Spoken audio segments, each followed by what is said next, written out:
Bismillahirrahmanirrahim. Assalamualaikum warahmatullahi wabarakatuh. Waalaikumsalam warahmatullahi wabarakatuh. Alhamdulillahirabbil alamin wa bihi nasta'in ala umuri dunya waddin. Wassalatu wassalamu ala asrafil anbiya'i wal mursalin wa ala alihi wa sahbihi ajmain amma ba'du. Alhamdulillah, puji syukur kehadirat Allah Subhanahu wa taala yang telah memberikan kesempatan ya serta kesehatan kepada kita semua sehingga kita semuanya bisa bermuajahah via virtual.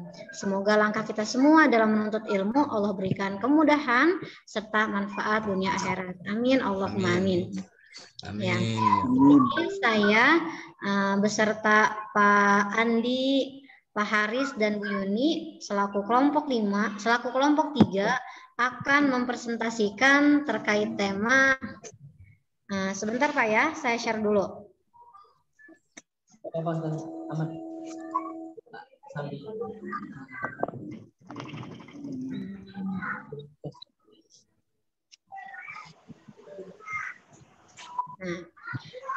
Di kelompok kami akan menjelaskan terkait tema kepemimpinan transformasional sebagai agen perubahan dunia pendidikan yang akan dibawakan oleh Bapak Haris terlebih dahulu. Kepada waktu dan tempatnya saya persilahkan. Assalamualaikum warahmatullahi wabarakatuh. Waalaikumsalam warahmatullahi wabarakatuh. Terima kasih.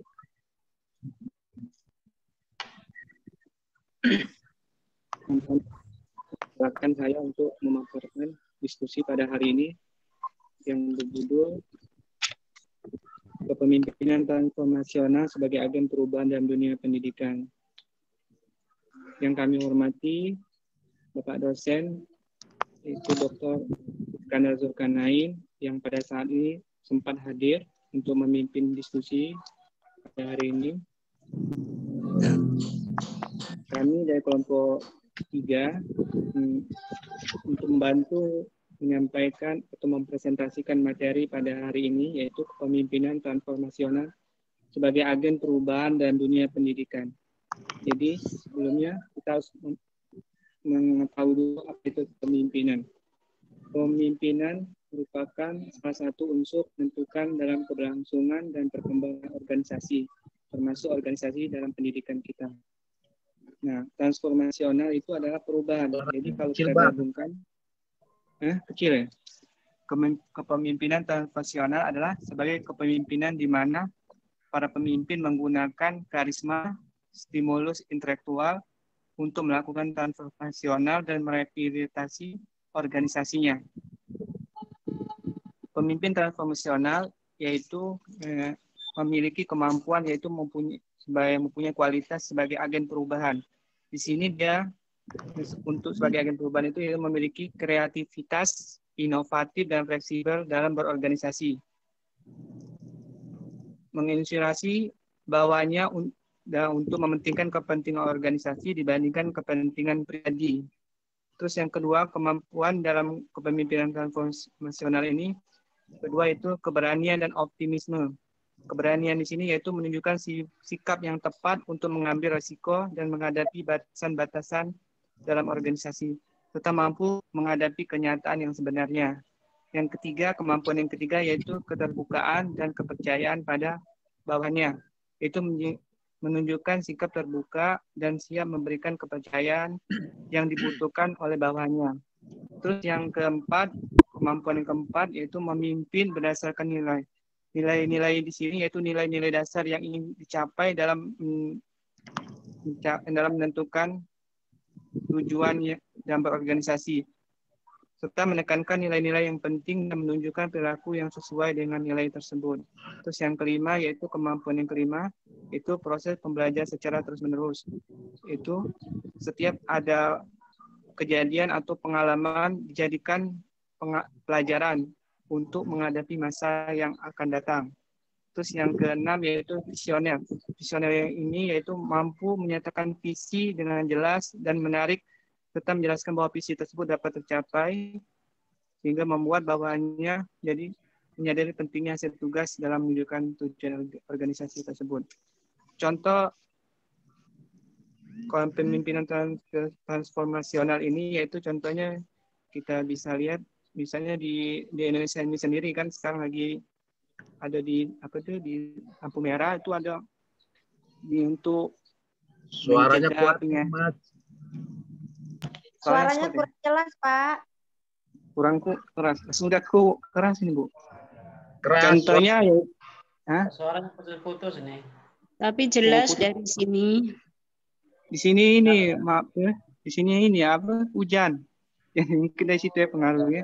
Contohnya kita bisa lihat yaitu pemimpinan transformasional. Contohnya seperti di lampu merah itu, di simpang lampu merah itu ada iklan, itu iklan di layar lebar ya. Itu bagaimana cara kita mencegah pemuda-pemuda jangan terkena penyakit HIV/AIDS itu. Nah, di sini kalau kita memiliki kepemimpinan nasional, kita berusaha untuk membangkitkan kesadaran masyarakat, terutama masyarakat di sekitar kita dan orang-orang yang ada di lingkungan kita untuk secara bersama-sama memberikan pengetahuan, saran dan dampak yang diakibatkan dari penyakit AIDS tersebut. Sehingga lambat laun selama kita menyampaikan ini ke masyarakat itu nanti akan didengar oleh pemimpin-pemimpin di daerah kita seperti RT, itu nanti sampai ke RW, sampai ke lurah, sampai camat, sampai ke pemerintahan. Sehingga pemerintah bisa menunjuk kita untuk sebagai juru bicara meningkatkan dukungan pemerintah dalam mencegah penyakit AIDS. Saya kira cukup sampai di sini dulu penyampaian materi kami, dan mungkin dari ini teman yang lain yang ingin mau bantu menambahkan, ya silakan. Ya, selanjutnya silakan kepada Ibu Yuni ya. Waktu dan tempatnya saya persilahkan. Ibu Yuni udah join belum ya? Iya, sudah Bu, sudah. Alhamdulillah. Mangga Bu, silakan. Tadi bagian inspirasi Bu ya? Pak Haris? Iya boleh, inspirasi boleh ya. Langsung ke inspirasi. Ini.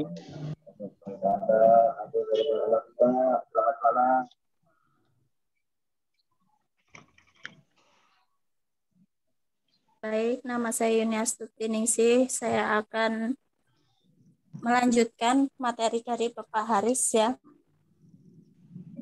Yang kedua, menginspirasi perubahan dalam perusahaan yang tidak dapat diterapkan secara paksa karena metode ini membutuhkan adanya pengawasan konstan yang berarti terbuangnya sumber daya dengan sia-sia. Perubahan harus dilakukan dengan disertai perubahan pemikiran, pola pikir, dan perilaku secara bertahap.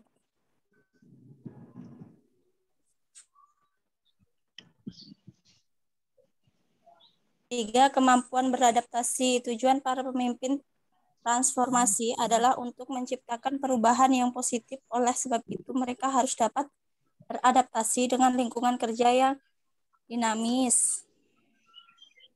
Ya.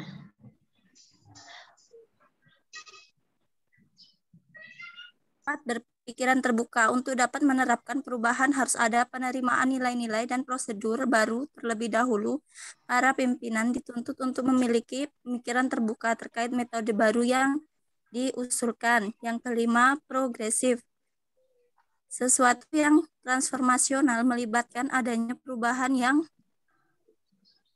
dan peningkatan atau pada dasarnya mengalami kemajuan. Waalaikumsalam. Kunci di ya? Iya, kunci di aku, ambil aja di belakang. Aku nitip ya. Di tas paling belakang. Oh iya, sebentar Bu. Nah silakan. Bu Yuni. Ya Bu, di sini putus-putus soalnya ini lagi ini sinyalnya Bu ya. Iya. Iya.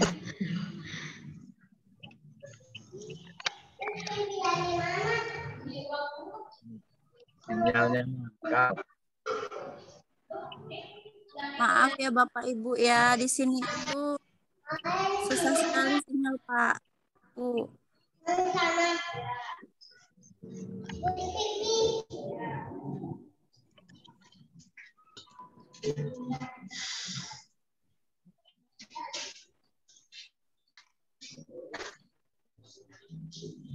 Halo?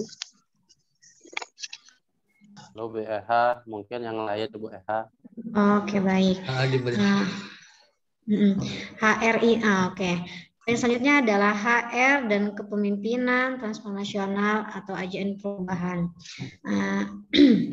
HR itu kayak semacam HRD gitu Pak ya, selalu berada lini depan, baik sebagai agen perubahan maupun pemeliharaan. Kepemimpinan transformasional berkaitan erat dengan perubahan dan peningkatan, sehingga gaya kepemimpinan ini tidak berdampak langsung pada HR dalam beberapa aspek. Selanjutnya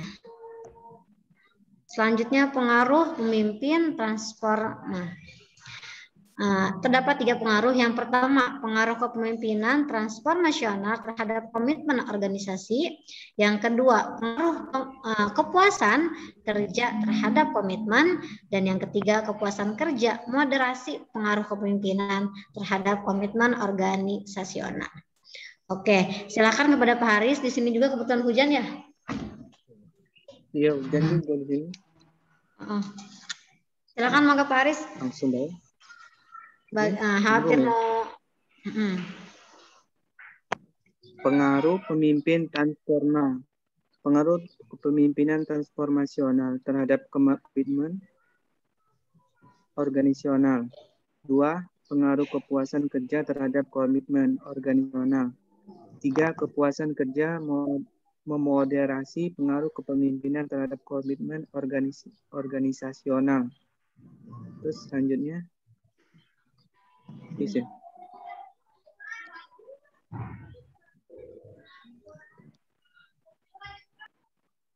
Kira-kira cukup ya presentasi. Langsung ke pertanyaan.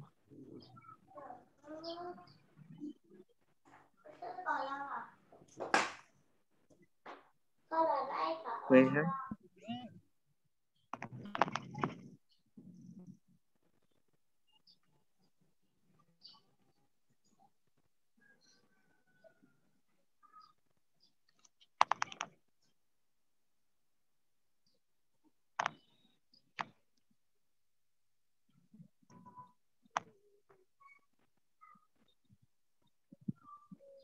Ya, sudah.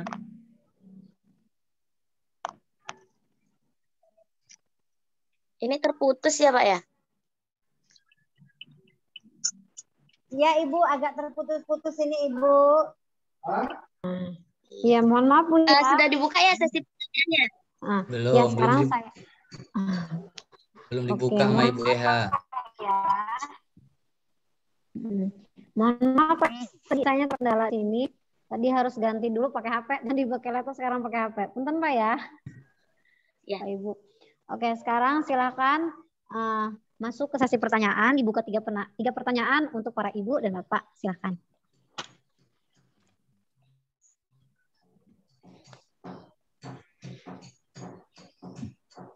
Ini sistem tanyanya langsung ya? Iya. Iya, boleh mangga. Silakan. Baiklah, saya Bu ya. Ya, silakan Ibu Zuri. Ya, Ibu Zuri ya? Zurike Bu, ya. Baiklah. Assalamualaikum warahmatullahi wabarakatuh. Waalaikumsalam warahmatullahi wabarakatuh. Baiklah, nama saya Zurike Meltaul Fasari ya Bu. Saya dari kelas MPII. Di sini saya ingin menanyakan untuk kelompok 3 ini kan judul makalahnya kepemimpinan transformasional sebagai agen perubahan dalam dunia pendidikan ya Bu ya. Iya betul Bu. Nah tadi sudah dijelaskan di dari pemakalah pertama tadi beliau menyebutkan ada suatu organisasi. Tapi beliau tidak menjelaskan secara organisasi secara spesifiknya organisasi apa yang bisa memberikan perubahan dalam dunia pendidikan ini. Yang ingin saya tanyakan, satu itu organisasinya apa? Yang kedua, gini, ketika ini kan kita transformasi, berarti perubahan ya Bu ya. Alternatif apa yang bisa kita ambil dalam dunia yang masih saat ini sangat-sangat era digital, dan ketika kita memilih salah satu alternatif tersebut, ada nggak timbal baliknya yang dalam dunia pendidikan itu lebih banyakkan ke positifnya atau ke negatifnya, seperti itu. Baik, terima kasih ya Bu Jurike. Ya, baiklah, cukup saya akhiri. Wassalamualaikum warahmatullahi wabarakatuh. Waalaikumsalam warahmatullahi wabarakatuh. Saya jawab dulu ya kepada tim kelompok 3. Khawatir nanti lupa ya. Nggak ditampung dulu Bapak Bu. Satu-satu dulu deh Bu ya. Nanti setelah terjawab biar enak gitu ya. Oke. Untuk pertanyaan pertama dari Ibu Jurike kepada Bapak Haris dan Ibu Yuni, silahkan.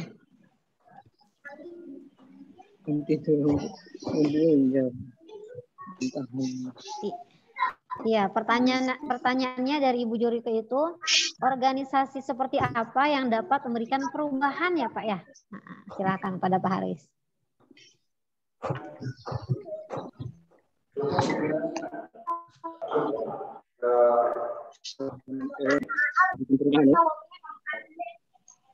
Saya bantu jawab ya Bu ya. Organisasi apa yang bisa membantu dalam dunia pendidikan? Betul Pak. Iya. Menurut saya organisasi yang yaitu organisasi yang mau berinovasi dan mempunyai kreativitas serta fleksibel, artinya mengikuti kemajuan zaman. Dan dia bisa memimpin itu bisa menginspirasi bagi bawahan-bawahannya. Gitu. Jadi dia harus mempunyai suaranya itu terganggu ya.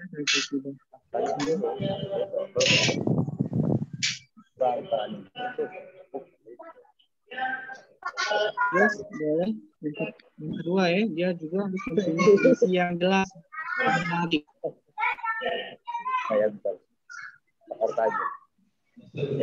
Maaf Bapak Ibu, sepertinya banyak yang menghidupkan suara ya. Terlalu ini kayaknya. Tolong yang ya silakan di mute aja Bu kalau yang ya silakan kepada Bapak Ibu yang terhormat. Silakan di mute dulu Pak ya. Nanti kalau mau memberikan masukan nanti silakan dibuka kembali. Silakan Pak, dilanjut. Ya, saya ingin deh. Jadi yang pertama mampu misalnya itu organisasi yang mampu mengubah dalam dunia pendidikan. Satu organisasi. Contohnya itu organisasi yang nggak usah jauh-jauh, yang ada di sekolah kita ya, sekolah kita masing-masing. Sekolah itu, ya, itu pemimpin ya, atau kepala sekolahnya harus memberikan mempunyai visi dan misi yang jelas, serta menarik bagi guru-guru yang mengajar di sekolah tersebut. Terus yang kedua, kepala sekolah tersebut harus mempunyai kreativitas. Kreativitas artinya dalam bagaimana memajukan sekolah tersebut untuk bisa mengikuti di era globalisasi sekarang ini. Itu juga mempunyai inovasi yang hebat serta fleksibel. Artinya bisa menyesuaikan keadaan dan situasi pada saat ini. Apalagi kan sekarang lagi masa-masa pandemi ya, masa-masa ini. Jadi bagaimana cara mengatasi supaya siswa itu walaupun belajar di rumah, tapi dia tetap bisa memperoleh pengetahuan yang cukup, yang bisa terorganisasi keseluruhannya. Terus yang selanjutnya, saya kira selanjutnya yaitu dia juga mempunyai keterbukaan. Pemimpin itu, kepala sekolah itu, contoh tadi kan sekolah ya, mempunyai keterbukaan kepada bawahnya, kepada guru-gurunya.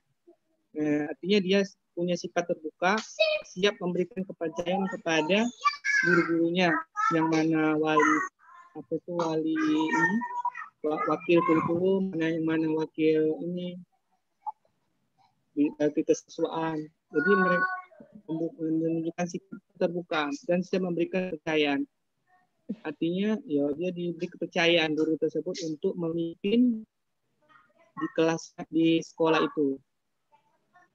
Terus selanjutnya, oke itu saja. Mungkin ada yang mau menambahkan? Iya, silakan kepada Ibu Yuni atau kepada Bapak Ibu ya di luar kelompok kami. Silakan bagi yang ingin menambahkan ya. Silakan.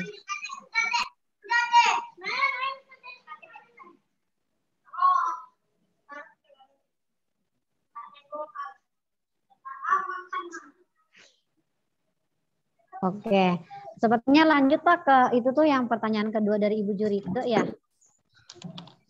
Alternatif apa ya yang bisa kita ambil di dalam era sekarang ya?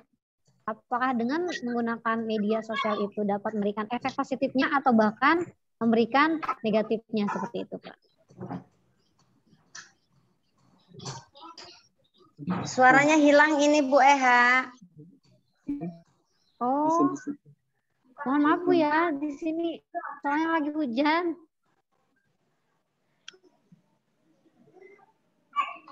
Mohon maaf Ibu, di sini lagi hujan, sinyalnya kurang mendukung ya.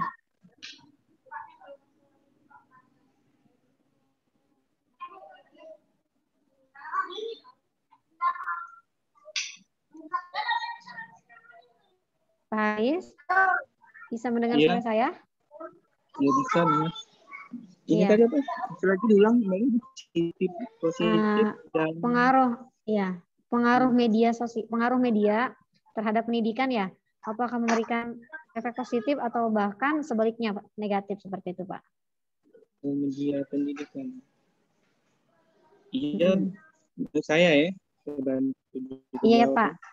Jadi media pendidikan itu contohnya yaitu bisa ini apa itu internet bisa juga melalui televisi, radio ya gitu. Kalau media pendidikan itu bisa memberikan yang positif dan juga bisa memberikan yang negatif tergantung bagaimana cara kita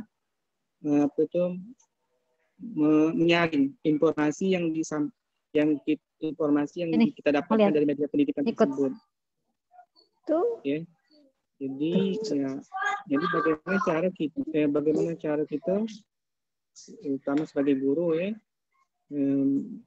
mengkondisikan siswa tersebut sebelum dia membuka apa itu. Memang suaranya terganggu ya Ibu ya, Bapak ya? Terganggu. Benar Pak, Bu. Lagi. Suaranya hujan Bu.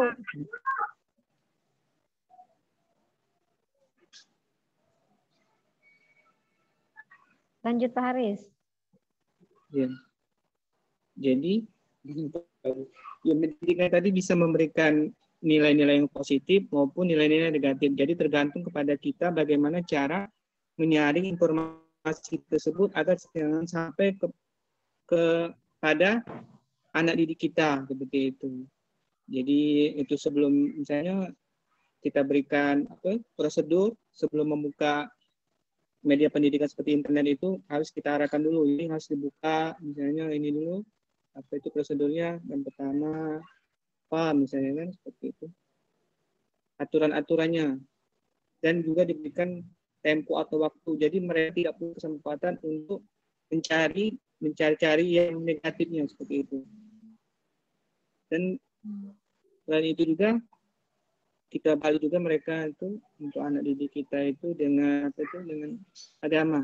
Jadi walaupun materi itu pembelajaran itu telah selesai kita berikan kepada anak-anak kita, mereka walaupun selesai mereka tetap tidak mau membuka yang negatif karena menurut agama itu apabila melakukan itu melihat hal-hal yang negatif akan dosa menimbulkan dosa dan masuk neraka seperti itu. Saya kira itu saja dulu. Bantu.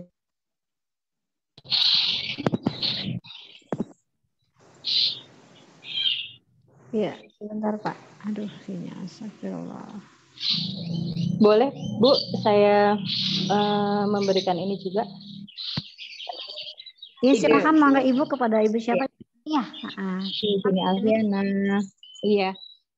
Assalamualaikum warahmatullahi wabarakatuh. Mohon izin Waalaikumsalam. saling berbagi wawasan ya. Mungkin kalau namanya perkembangan teknologi itu tetap tidak bisa dibungkiri dan tidak bisa dilawan.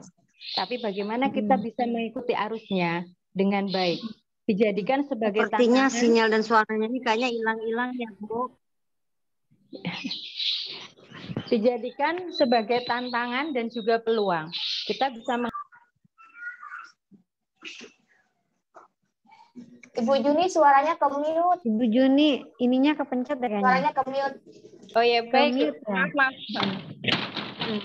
Silahkan Bu. Ya. Saya ulangi ya. Kalau teknologi itu saya kira mungkin perkembangannya itu adalah kita tidak bisa memungkiri. Tapi bagaimana kita bisa mengikuti arusnya dengan memfilter apa yang baik dan apa yang tidak baik. Sesuatu itu pasti balancing ya. Jadi ada dampak positif dan juga ada dampak negatifnya. Ketika kita menggunakan peluang sebagai dampak dan mengambil dampak positifnya, pasti itu juga akan baik. Seperti yang sekarang ini, anak-anak yang kecil pasti sudah kenal teknologi karena juga adanya perkembangan teknologi. Namun hal itu juga tidak bisa dibiarkan secara brutal.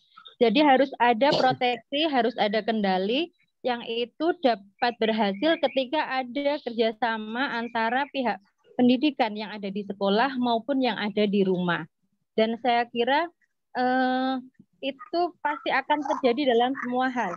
Balancing antara yang positif dan yang negatif pasti akan terjadi di semua hal. Namun bagaimana kita bisa menyikapi itu adalah ketika di dunia pendidikan harus ada kerjasama antara orang tua, antara guru sehingga dampak negatif tidak akan terjadi kepada anak-anak. Sedangkan dampak positif tentu sangat dirasakan. Jadi anak-anak yang sekarang sudah bisa memegang mouse karena mungkin sekarang anak-anak yang di tingkat SD ke atas atau RI ke atas harus sudah bisa mengerjakan asesmen dengan cara online ya. Jadi harus bisa memegang mouse. Nah, itu adalah sebuah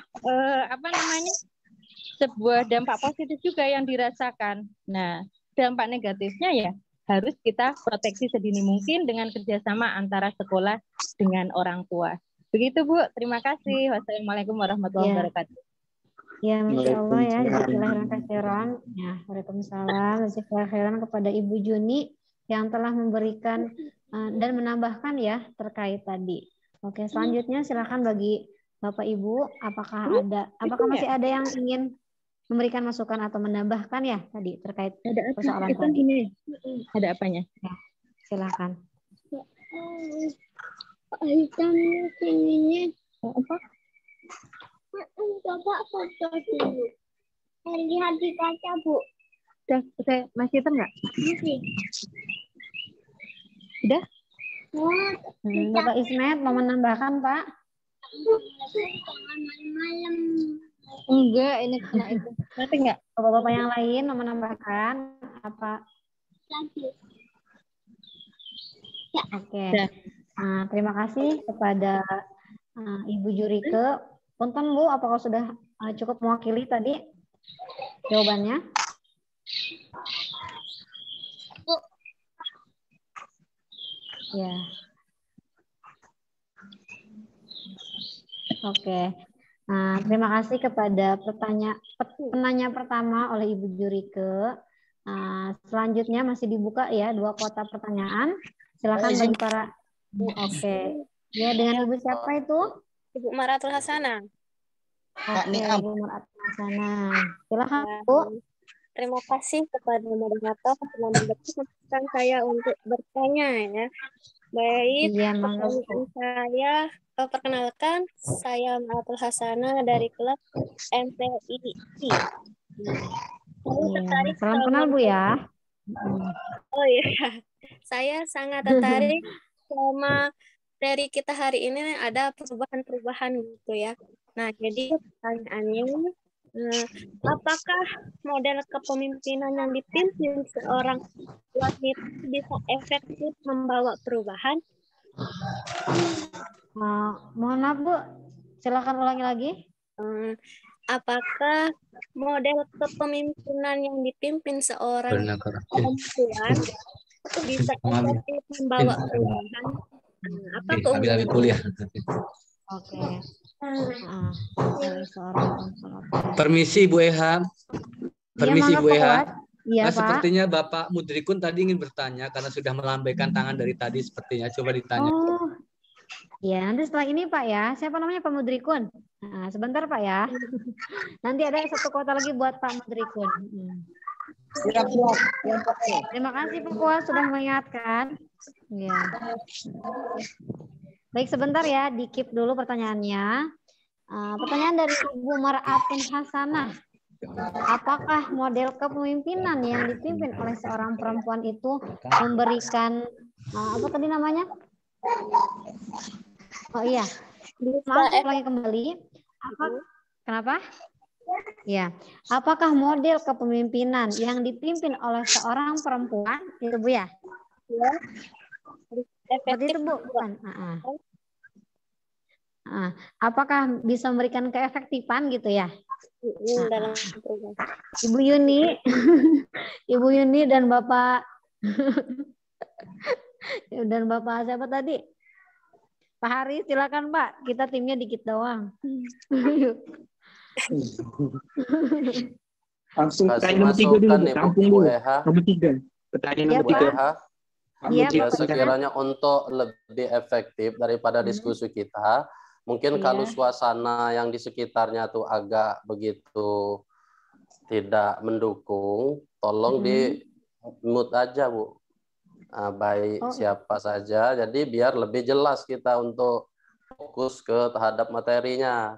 Jadi ketika ada yang menjawab ataupun yang bertanya sehingga tidak begitu jelas. Belum lagi ditambah kita itu jaringan. Tadi alangkah baiknya sekiranya baik itu Ibu Eha ataupun yang lainnya untuk maksimal daripada diskusi kita, sekiranya tidak begitu penting cukup di mute aja. Ya, terima kasih Bu.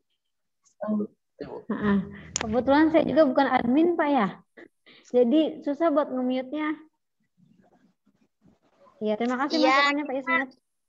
Kita adminnya, hostnya masih dari kampus ini. Kita ini tidak ada yang dijadikan admin Pak, Bu. Jadi memang kita kendalanya di sini dari kemarin-kemarin itu seperti itu. Bukan mungkin itu, hanya bisa Bu. Soalnya bisa jadi secara personal kita tuh menyadari bahwa di HP kita, entah di laptop kita itu kan keadaannya bisa hidup ataupun mati. Jadi kesadaran kita sendiri aja itu. Terima kasih. Iya, Pak. Terima kasih Pak Ismet. Iya, terima kasih Pak Ismet atas masukannya. Bapak Ibu ya, silakan bagi yang tidak ada pertanyaan ya yang saya maksud, silakan di mute dulu ya. Pak Haris dan Ibu Yuni, mangga silakan Pak. Saya kira lebih tepatnya yang bantu jawab ini perempuan Bu Yuni, karena seorang perempuan. Bu Yuni sepertinya. Bu Yuni dulu nanti saya nambah ya. Iya nggak apa-apa Pak. Tambahin sama Pak Ismet Pak ya. Pak Ismet boleh. Pak Ismet boleh.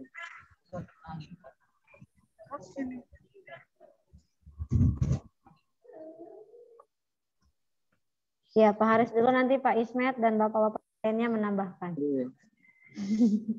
Pertanyaannya, apakah model pemimpinan yang dipimpin oleh seorang perempuan memberikan keefektifan atau tidak?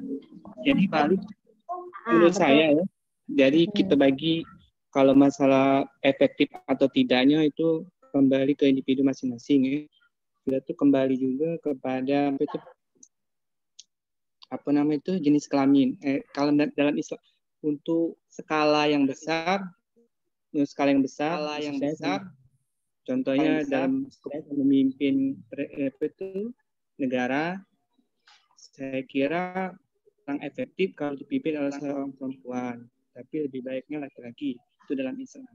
Terus kalau untuk salah kecil misalnya contohnya di dalam rumah tangga, boleh di dalam lebih efektif. Kalau misalnya laki-lakinya ada halangan, ada unsur, perempuan itu bisa memimpin di rumah tangganya. Jadi jadi kita bagi menjadi dua skala. Untuk skala yang lebih besar nanti yang dipimpin itu untuk umat yang lebih banyak, saya kira kurang efektif kalau perempuan memimpin. lebih baik laki-laki. Tapi kalau untuk yang misalnya jamaahnya itu banyakkan perempuan, atau misalnya sekalian jamaahnya itu sedikit, bolehlah perempuan tadi yang memimpin. Saya kira seperti itu. Pak Ismet kalau menambahin. Silakan bagi mau menambahkan, mangga. Ya, oke, Bapak baik Ismet, Bu. mangga Pak. Ya, jadi kalau terkait dengan pertanyaan tadi, yang mana jadi pertanyaannya, apakah model kepemimpinan yang dipimpin oleh seorang wanita itu akan efektif, akan menimbulkan suatu perubahan. Apalagi ini kaitannya dengan makalah yang berjudul ini, perubahan terhadap dunia pendidikan. Jadi kalau masalah pemimpin itu laki-laki atau perempuan, karena kita ini di negara kita sudah diakui dengan adanya yang disebut dengan emansipasi atau gender. Nah, untuk kepemimpinan, kalau keterkaitan daripada di dunia pendidikan, itu tergantung daripada keahlian ataupun basic yang dimiliki oleh seseorang. Baik itu dia laki-laki maupun perempuan, selagi itu kapasitasnya untuk membawa suatu perubahan itu bisa terjadi. Karena itu adalah tergantung daripada keahlian dan kepemilikan seseorang itu di dalam memimpin. Apalagi ini maksudnya di dalam dunia pendidikan. Apalagi di negara kita saja, khusus Indonesia itu, bahwa perempuan itu diberi ruang untuk di dalam suatu memimpin dalam suatu lembaga, apakah itu institusi dan lain sebagainya. Kecuali yang terkait dengan masalah syariat yang Islam kita di dalam sholat. Bisa jadi itu kan memang sudah ada ketentuannya, selagi itu laki-laki ada yang di sana, itu maka perempuan tidak diperbolehkan. Jadi sekali lagi inti daripada suatu pertanyaan tersebut ya tergantung. Kalau untuk laki-laki ataupun perempuan yang memimpin, kalau itu kemampuan yang memang mumpuni, maka tidak mesti harus laki-laki dalam memimpin sesuatu, apalagi itu di dalam dunia pendidikan. Mungkin itu saja, Bu. Terima kasih. Assalamualaikum warahmatullahi wabarakatuh. Waalaikumsalam warahmatullahi wabarakatuh. Terima kasih kepada Bapak Ismet ya yang telah bersedia menambahkan dan membagi ilmunya. Silakan bagi Bapak Ibu yang ingin menambahkan. Oke. Izin dari kelompok kepada Ibu Mar'atun Hasanah. Izin dari kelompok L. Ya, Mar'atun Hasanah. Alhamdulillah sudah jelas. Ya. Ya, sudah mengerti. Ya, sudah alhamdulillah. Iya, terima kasih Bu ya sudah bertanya. Oke, terakhir itu tadi dari Bapak siapa? Yang ingin bertanya, mohon maaf Pak, tadi saya kelewat. Ada Pak Mudrikun dengan Pak Wahid, sepertinya itu. Oh, Pak Mudrikun. Ya. Harus satu orang aja nih, Pak Mudrikun sama Pak Wahid. Pak Mudrikun ya, silahkan ya, Pak Mudrikun. Ya, saya dari kelompok mangga, Pak. MPIL mau bertanya tentang transformasi organisasi ini. Jadi, apa pentingkah dalam melakukan transformasi organisasi ini? Dan kira-kira langkah-langkah untuk melakukan transformasi yang efektif itu apa? Saya sebutkan misalkan begini ya, dalam sebuah organisasi ataupun lembaga, terkadang kan punya pesaing dengan lembaga lainnya. Sekolah kita, yayasan kita, terkadang bersaing dengan yayasan yang lainnya. Kita melakukan transformasi, tapi belum mampu menyaingi mereka, bahkan masih di bawah mereka. Melakukan transformasi lagi, tapi belum ada perubahan. Nah, kira-kira yang hal demikian ini bagaimana kira-kira? Ya, terima kasih. Ya, punten Pak. Jadi kesimpulan pertanyaannya tadi apa Pak? Apa pentingkah transformasi dalam pendidikan Pak ya? Dalam melakukan transformasi organisasi itu. Mengingat kita kemajuan dengan lembaga-lembaga yang menjadi kompetitif kita. Bisa dipahami pertanyaannya? Tadi suaranya agak terbeda ya. Saya baru catatnya berapa pentingkah dalam pendidikan transformasi salah maaf. Berapa pentingkah transformasi dalam pendidikan gitu Pak ya? Iya, dalam lembaga pendidikan. Oke, siap. Dalam lembaga pendidikan. Baik. Kepada Bapak ini, Arif. Mangga, Pak. Langsung ini nak. Iya. Pak Wahid dulu jawab. Pak Wahid aja nanya. Tadi udah 3 pertanyaan, Pak. Kita buka 3 pertanyaan aja. Katakan seberapa penting. Nanti Pak Wahid menambahkan aja, Pak ya. Siap. Seberapa pentingkah transformasi organisasi dalam lembaga pendidikan? Oh, sangat penting, Pak. Jawabnya.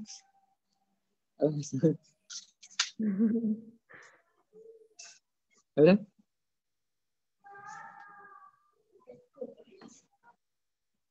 Pak, itu Pak ini lagi. Iya, di salah di luar nih. Oh, udah diserang loh. Pengurus nih untuk ini. Lagi kesasar. Pasal asar.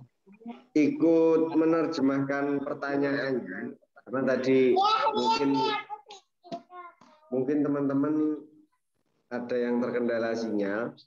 Sepaham saya, pertanyaan Pak Putrikun itu adalah bagaimana ketika lembaga kita sudah memiliki inovasi-inovasi tertentu, tapi belum mampu bersaing di pasar kompetisi. Misalnya kita punya yayasan, kita punya sekolah, tapi belum mampu belum menjawab. Misalnya sekolah kita sudah punya inovasi tentang ini untuk menyediakan kompetisi, untuk berkompetisi dengan lembaga lain belum mampu menjawab. Nah, solusinya bagaimana? Itu mungkin tadi pertanyaannya begitu, Pak Menteri. Betul, pada transformasi. Nah, terus bertransformasi yang seperti apa kiranya sehingga bisa menjawab perkara yang menjadi masalah Pak Mutrikun, masalah lembaga Pak Mutrikun, misalnya kayak gitu. Ya, gitu ya Pak Mutrikun ya? Ya, betul. Nah, ini minta izin ini moderator. Saya masuk ya.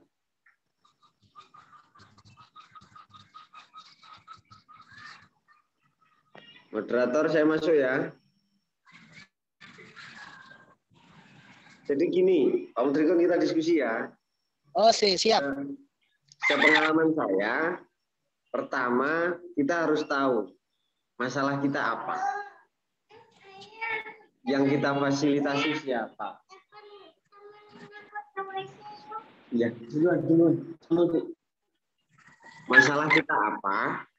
Yang kita hadapi seperti apa, pangsa pasar menginginkan apa, tetap tapi berpegang teguh kepada prinsip kita dan tujuan kelembagaan kita. Kita sering hadir di pasar kompetisi yang sebenarnya tidak kita kuasai medannya. Yang pertama. Yang kedua, transformasi yang seperti apa sih yang seharusnya yang bisa kita hadirkan di tengah-tengah masyarakat dengan era pendidikan 4.0 atau 4.0 ini seperti apa? Di era revolusi pendidikan poin 4 ini, ya pertama ketika itu lembaganya keislaman, bagaimana tetap memiliki prinsip keislaman. Yang kedua, karena salah satu prasyarat kita menuju menghadapi era 4.0 revolusi industri keempat ini adalah memahami literasi dengan baik.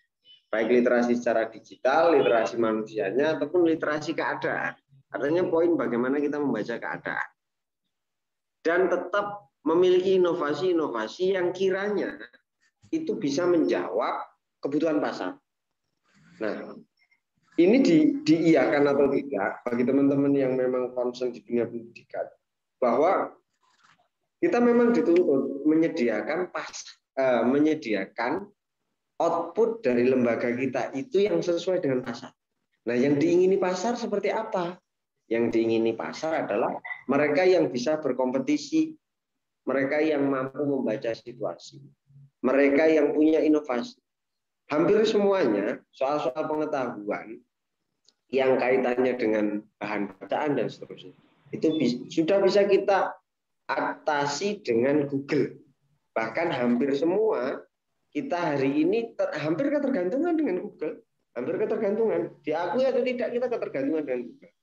Tapi ada satu hal yang tidak bisa disediakan oleh Google adalah rasa cinta.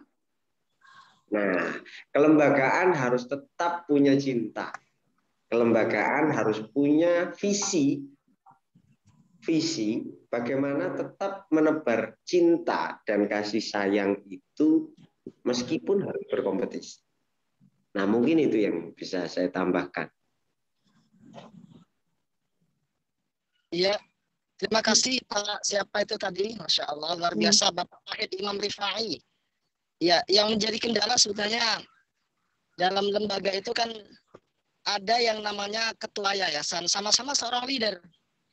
Di bawah ketua yayasan ada seorang kepala sekolah. Nah, inilah dua poin ini yang kadang-kadang berseberangan. Sama-sama mengakui dirinya adalah pimpinan, kadang-kadang pendapatnya tidak sama. Nah, yang diikuti oleh bawahannya itu kadang-kadang juga bingung bawahannya. Ini hal seperti ini kira-kira mungkin dalam lembaga itu yang sudah melakukan transformasi tapi masih belum mampu menyaingi lembaga yang lain. Seperti itu. Kira-kira hal demikian ini gimana? Artinya ada seorang pimpinan yang pemimpinannya itu harus diakui eksistensinya. Namun yang di bawah itu merasa kebingungan mana yang harus ia ambil keputusannya, mana yang harus ia turuti. Monggo Bapak Wahid kalau mau menambahi. Oke, saya nyambung aja, dikit aja. Itu terjadi di mana-mana. Ya, itu terjadi di mana-mana. Maka ada perlu pemisahan secara struktural. Mereka berposisi sebagai apa? Yayasan tetap menjadi poin utama lembaga yang lebih besar. Diakui atau tidak, yayasan itu lembaga yang lebih besar dan menaungi madrasah kita. Tapi yayasan tidak boleh dong ikut campur di rumah tangga kelembagaan yang sudah dipercayakan kepada kepala madrasah. Artinya, memahami anggaran dasar dan anggaran rumah tangga, memahami peraturan organisasi menjadi penting dilakukan secara bersama. Duduk bersama, menempatkan posisi seperti apa. Semisal, kejadiannya begini. Ini juga saya pernah mengalami pada posisi yang seperti ini. Kepala ketua yayasan tiba-tiba melakukan supervisi ke kelas. Wah, itu nerunyam itu. Kalau kata orang Jawa nerunyam, nggak boleh. Supervisi kepala yayasan itu adalah kepada kepala madrasah. Adapun ketika mereka mau masuk kelas, adapun mereka mau survei, boleh, tapi seizin dengan kepala sekolah. Ya ujuk-ujuk, memberikan instruksi yang semena-mena dan seterusnya tidak boleh. Menurut saya seperti itu. Karena akan tidak dihargai kepala sekolahnya oleh gurunya, oleh teman sejawatnya.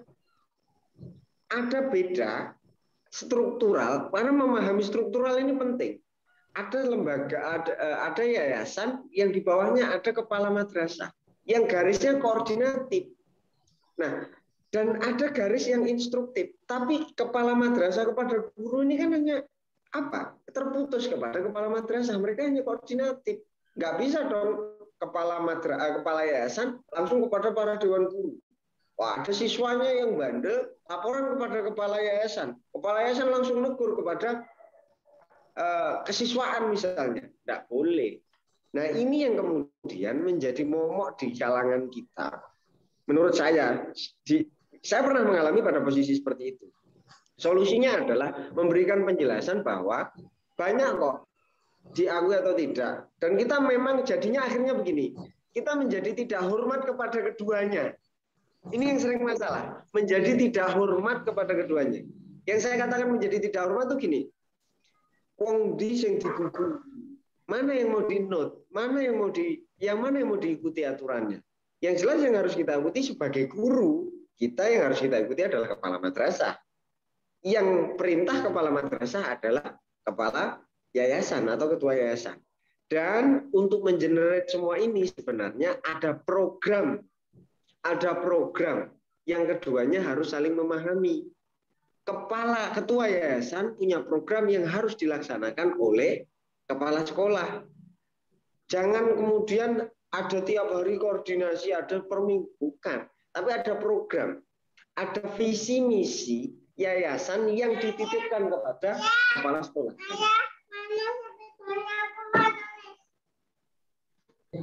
Ada program itu yang bisa meminimalisir hal-hal yang demikian.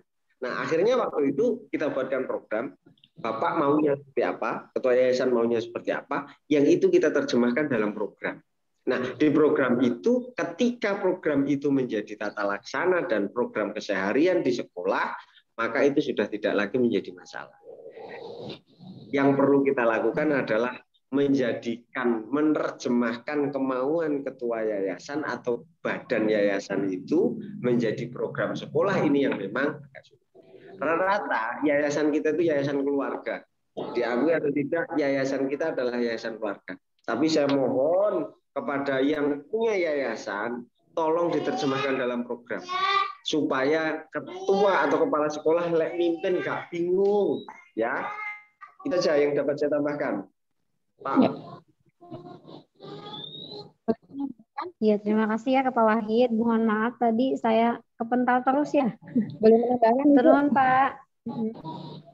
Sedikit. Oh, iya, silakan Ibu Juni, mangga Bu. Meneruskan mungkin ya apa yang disampaikan oleh Bapak yang baru saja Pak Wahid ya. Iya. Program yayasan dan sekolah itu memang sangat penting dan diketahui oleh yayasan dan seluruh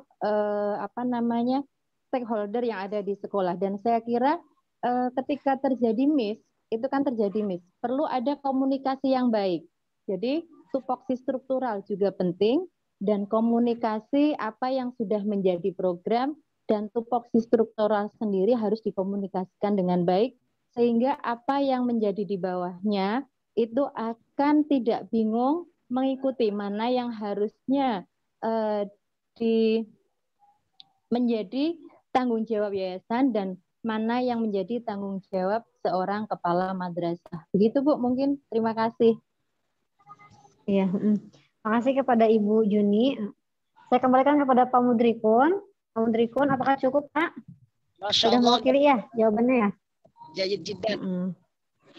Masya Allah, alhamdulillah. Karena sudah mencapai 3 pertanyaan ya, 3 pertanyaan. Jadi saya simpulkan bahwa dalam materi kelompok 3 ini mengenai pemimpinan transformasional itu yakni adalah terkait perubahan dalam dunia pendidikan. Yang mana di dalam dunia pendidikan itu harus ada inovasi, kreativitas, mengikuti zaman, serta menginspirasi. Oke. Saya cukupkan sampai situ, kurang lebihnya mohon maaf. Saya dari kelompok 3. Terima kasih. Wassalamualaikum warahmatullahi wabarakatuh. Waalaikumsalam warahmatullahi wabarakatuh. Silakan, berarti sekarang kelompok 4 Pak ya? Iya, kelompok 4. Langsung ya? Langsung ya? Langsung Pak. Iya Bu, silakan. Oh iya. Ya, bismillahirrahmanirrahim. Assalamualaikum warahmatullahi wabarakatuh. Waalaikumsalam warahmatullahi wabarakatuh. Alhamdulillah pada siang hari ini kita masih diberi nikmat oleh Allah Subhanahu wa taala sehingga kita bisa melanjutkan perkuliahan kita pada hari ini. Ya, baiklah. Kami dari kelompok 4 sebelumnya saya perkenalkan dulu anggota kelompoknya yaitu Pak Wahid sebagai ketuanya, Pak Ian Sapril, Ibu Yulia, dan saya sendiri Siti Hamamah sebagai moderator. Baiklah, langsung saja kelompok kami yang akan mempresentasikan judul makalah kami, Mewujudkan Merdeka, Belajar Dibutuhkan Kepemimpinan Visioner, yang akan dipresentasikan oleh Bapak Wahid. Pak Wahid, silakan. Baik, terima kasih Ibu. Assalamualaikum warahmatullahi wabarakatuh. Waalaikumsalam warahmatullahi wabarakatuh. Alhamdulillah, syukurillah. Saya mau menyampaikan beberapa hal yang berkenaan dengan materi yang tiba pada kelompok 4, yakni mewujudkan merdeka belajar, dibutuhkan kepemimpinan yang visioner. Pertama, saya mau menerjemahkan apa yang dimaksud dengan merdeka belajar. Yang saya rasa banyak di antara kita yang harus kita pahami secara bersama bahwa merdeka belajar itu seperti apa sih? Merdeka belajar ini konsepnya Mas Nadiem Makarim. Mas Nadiem saat ceramah pembukaan Hari Pendidikan Nasional atau Hari PGRI itu yang disebutkan Merdeka Belajar, bagaimana sekolah itu memiliki kurikulum secara mandiri, meskipun tetap ada draft yang utuh dari Kementerian Pendidikan dan Kebudayaan, akan tetapi manajemen itu sepenuhnya diperbolehkan. Madrasah itu memiliki kerangka kurikulum disesuaikan dengan kebutuhan madrasah. Yang kedua, tidak lagi membebani para staf pengajar untuk terlalu banyak berkenaan dengan administrasi. Yang ketiga, menuntut semua dewan guru dan masyarakat sekolah, yakni guru dan siswanya, untuk lebih kreatif dan inovatif dalam kerangka melaksanakan pembelajaran dan proses. Nah, selanjutnya, apakah ini bertemu? Apakah ini ada seutuhnya? Apakah ini terjadi sepenuhnya? Ataukah kita mengalami kesulitan-kesulitan dalam melaksanakan kerangka merdeka belajar? Jelas, kita mengalami kesulitan dalam menerjemahkan bahasa merdeka belajar ini. Lebih utuh sebenarnya merdeka belajar bisa dikembalikan pada saat kita mengajar pas KTSP, kurikulum tingkat satuan pendidikan. Waktu itu sebelum K13 insya Allah. Yang kesemuanya pembelajarannya, kurikulumnya dikembalikan kepada madrasah. Misalnya, saya mengajar di Madrasah Aliyah. Di Madrasah Aliyah itu kurikulumnya, postur kurikulumnya sangat gemuk. Mata pelajarannya bisa sampai di angka 20, 18 sampai 21. Belum lagi muatan lokal dan seterusnya. Jamnya sangat banyak. Nah, tapi kita bisa mengedit itu. Ini yang dimaksud dengan salah satunya konsep merdeka belajar. Nah, peran kepemimpinan yang bervisi, seorang pemimpin yang memiliki visi, artinya seorang pemimpin yang memiliki cara pandang ke depan yang lebih. Nah, ini yang dibutuhkan dalam hal ini. Bagaimana menggali potensi sekolah kita, menggali potensi madrasah kita, disesuaikan dengan tantangan zaman. Kita sama-sama tahu bahwa revolusi pendidikan atau yang banyak di luar sana disebutnya revolusi 4.0 dan seterusnya, ini menuntut kita beradaptasi dengan yang hari ini ada kita gunakan. Ini Android ini aja. Kita tidak dipungkir. Misal ini kejadian 1 minggu yang lalu atau 1 bulan yang lalu, setelah kita dibolehkan tatap muka dengan prasyarat prokes dan seterusnya itu. Boleh nggak anak-anak bawa handphone? Sedangkan jauh-jauh hari kita tidak memperkenankan anak-anak ini membawa handphone, membawa Android. Permasalahannya apa? Permasalahannya anak-anak bisa saja ketika gurunya di depan dan bareng-bareng temannya diskusi menyampaikan sesuatu, yang lain mainan handphone. Ya kan?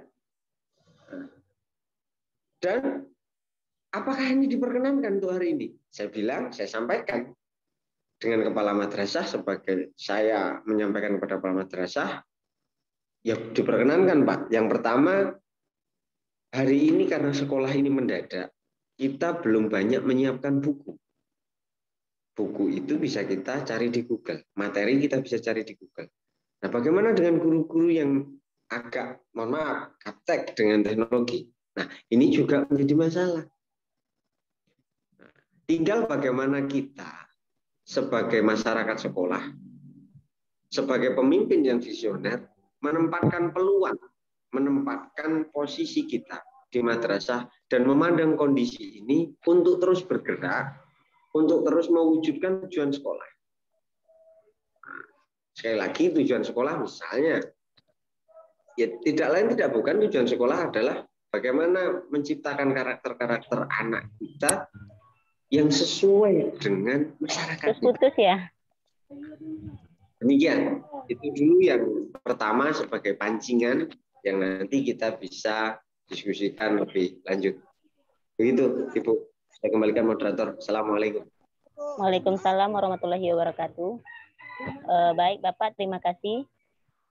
Pak Ian Sapril, ada yang mau ditambahkan dengan makalahnya? Pak Ian, ada nggak?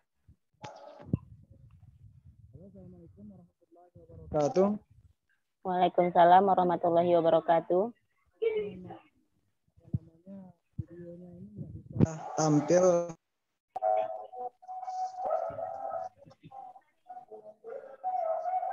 berkenaan tentang makalah yang sudah kami buat dari kelompok 4, yaitu tentang masalah kepemimpinan visioner agar dapat membentuk atau melahirkan yaitu sistem belajar merdeka. Bahwasannya kepemimpinan visioner tentu setiap kepemimpinan yang profesional mereka mempunyai visi dan misi dalam menggapai hal sesuatu agar kuantitasnya begitu juga kualitasnya ke depan akan lebih baik. Baik itu lembaga apapun atau sekolah apapun atau organisasi apapun yang dipimpinnya, termasuk dalam kelompok rumah tangga ataupun masyarakat. Nah, ketika ia memimpin suatu kelompok apapun bentuknya, maka perlu mempunyai visi dan misi. Nah, tentu dalam hal ini kami akan membahas tentang masalah pendidikan sekolah, ya, pendidikan yang formal. Kalau kelompok-kelompok yang lain juga bisa dipraktekkan, akan tetapi pendidikan non formal, sehingga kita dapat memetik sendiri pelajaran dari kepemimpinan visioner itu sendiri. Nah, kalau di sekolah kepemimpinan visioner ini tentu sudah barang tentu sangat-sangat sekali dibutuhkan. Tujuannya apa? Tujuannya supaya anak-anak akan mengerti, guru-guru terutama akan mengerti di mana arah anak itu atau cenderungnya kemana anak itu, maka kita tidak dapat bisa memaksakan anak ini mesti jadi ini loh. Kemudian jadi tentara misalkan. Ada yang mereka cenderung dalam bidang bisnis, ada yang mereka cenderung kedokteran, ada yang aparat, ada yang cenderung politik dan sebagainya, bahkan bidang keagamaan. Maka semua itu akan kita anjurkan. Namun apabila dikaitkan dalam bidang agama, tentu ya sebagaimana yang disampaikan oleh ulama kita Syekh Said Ramadan Al-Buti bahwa apapun profesi kalian, tidak penting dia seorang ulama ataupun kiai, yang terpenting pekerjaan tersebut tidak bertentangan dengan syariat Islam, maka cukup diniatkan saja untuk kita, maka secara otomatis jadi ibadah setiap apa yang dikerjakannya, sekalipun dia bukan seorang ulama. Nah, jadi visioner ini, kepemimpinan visioner ini di zaman globalisasi, modernisasi seperti ini sangat-sangat sekali dibutuhkan sehingga tidak ada pemaksaan di dalam mendidik generasi-generasi selanjutnya. Abang pakai baju dulu, Bang. Jadi seorang kiai, kan? Tidak mesti jadi seorang kiai. Kalau kita paksakan, takutnya nanti bukan malah jadi seorang kiai. Besok hari Minggu kan, Bang. Jadi apa-apa. Mungkin cenderungnya di bidang teknisi. Nah, tapi karena kita paksakan harus sekolah pesantren, harus ngerti agama, harus ngaji dan sebagainya, akhirnya anak ini nggak jadi apa-apa. Padahal skillnya bukan di situ gitu loh.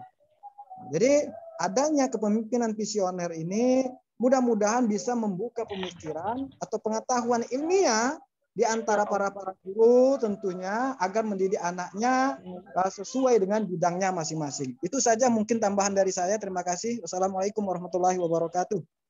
Ya, waalaikumsalam warahmatullahi wabarakatuh. Baiklah, itulah tadi pemaparan dari Bapak Wahid dan Pak Yan Sapril. Nah, Bapak Ibu semuanya yang ada yang mau bertanya atau yang mau memberi tanggapan, dipersilakan. Izin bertanya, Ibu. Izin bertanya, Bu? Ya, Pak Ismet, silakan. Ya. Oke, baik. Terima kasih, Ibu Moderator. Ya, di sini untuk kelompok 4 menyajikan mana makalahnya yang berjudul mewujudkan merdeka belajar dibutuhkan kepemimpinan yang visioner. Ya, memang kita menyadari keseluruhan dan kita memahami setiap organisasi ataupun yang lebih dititik beratkan kepada institusi pendidikan sudah barang tentu pasti mempunyai visi dan misi. Untuk mencapai daripada visi misi tersebut sudah barang tentu harus ada ya kerjasama di antara seluruh ataupun keluarga besar daripada institusi tersebut. Nah, terkadang yang menjadi suatu kendala, memang saya yakin setiap sekolah, setiap dunia pendidikan, setiap institusi mempunyai suatu visi dan misi yang sangat bagus dan sangat besar. Umpama kita ambil contoh berprestasi dan bertumpu kepada akhlakul karimah seandainya. Itu kan merupakan suatu visi. Tapi toh kenyataannya pada pelaksanaan, pada pengamalan terkadang tidak sesuai dengan apa yang menjadi suatu visi ataupun misi daripada suatu lembaga tersebut. Nah, bagaimana cara kita untuk mengatasi ketidaksesuaian daripada visi dan misi yang telah dibuat oleh suatu lembaga ataupun organisasi tersebut, sehingga itu akan menjadi suatu kecocokan antara visi tadi sesuai dengan apa kuantitas ataupun kualitas yang ada dalam suatu lembaga itu sendiri. Terima kasih, Bu. Baik, Pak, terima kasih. Kepada Bapak Wahid atau Pak Sapril atau Ibu Yulia yang akan menjawab, silakan. Baiklah, terima kasih atas pertanyaan Pak Ismet. Halo, Assalamualaikum. Ya, waalaikumsalam. Ya. Terima kasih. Pertanyaan daripada Bapak Ismet sangat baik sekali dan sangat bagus sekali. Adapun memang banyak kita ya, terutama sekolah-sekolah bahkan sudah terdata baik itu di Dinas Pendidikan maupun Kemenak dan sebagainya, lembaga-lembaga pendidikan baik lembaga pendidikan umum maupun pendidikan agama. Bahkan ada sekolahan yang hanya datanya saja, tetapi pendidikannya sekolah itu muridnya istilahnya hanya sekedar absen saja kemudian pulang gitu kan. Dan juga mereka mempunyai visi dan misi hanya sekedar daripada data. Maka menanggapi hal yang seperti ini, yang pertama, seorang pemimpin inilah dibutuhkan bahwasannya kelompok harus mempunyai pemimpin. Setiap kelompok mesti ada pemimpin. Bahkan dalam agama pun dianjurkan dan sangat dianjurkan. Ketika ada satu jamaah saja, tiga orang aja itu sudah disebut dengan kelompok. Jamaah apabila lebih daripada 2 orang dalam mazhab Hanafi itu disebut sudah termasuk 3 kelompok. Ya. Nah, jadi apabila sudah ada kelompok tersebut, maka mesti ada pemimpinnya. Nah, oleh karena itu, pemimpin yang baik adalah satu yang amanah, yang betul-betul menjalankan yaitu aturan-aturan, visi dan misi yang harus dilaksanakan dengan seamanah mungkin sesuai dengan tanggung jawabnya. Apabila pemimpin tersebut mempunyai tanggung jawab yang tinggi dan menyadari betul bahwa ada amanah yang ada di pundaknya itu, maka insya Allah setiap kegiatan-kegiatan ataupun aturan-aturan yang ada di lembaga tersebut akan ditegakkan. Namun apabila dari kepemimpinan itu sendiri tidak amanah ataupun misalkan tidak semangat, hanya sekedar menjalankan karena faktor pekerjaan dan sebagainya, maka ini yang akan menjadi kendala, terutama kendalanya bukan hanya kepada dia, akan tetapi kepada masyarakat.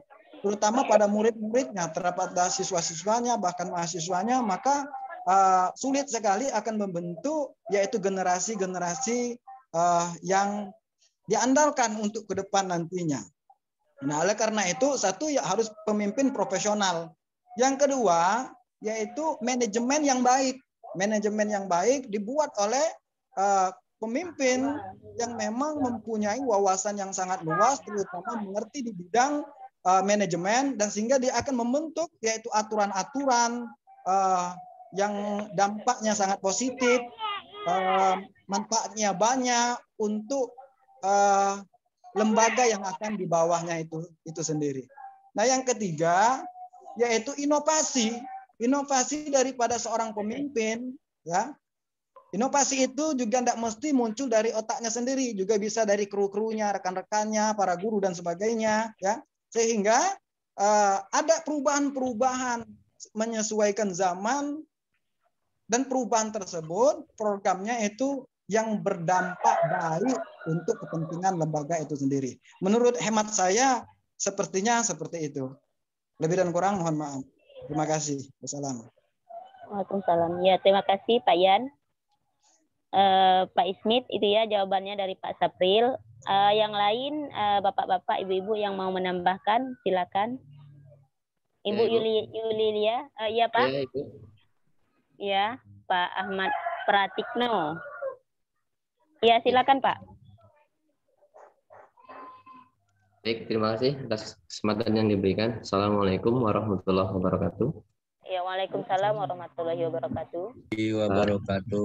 Bapak Iskandar yang kami hormati, serta rekan-rekan yang saya banggakan. Menarik ya tema yang ke kelompok 4 ini terkait dengan mewujudkan merdeka belajar dalam kepemimpinan visioner. Sekilas tadi disampaikan Pak Wahid bahwasanya Mas Nadiem Makarim, Menteri kita, mengatakan ada 3 hal.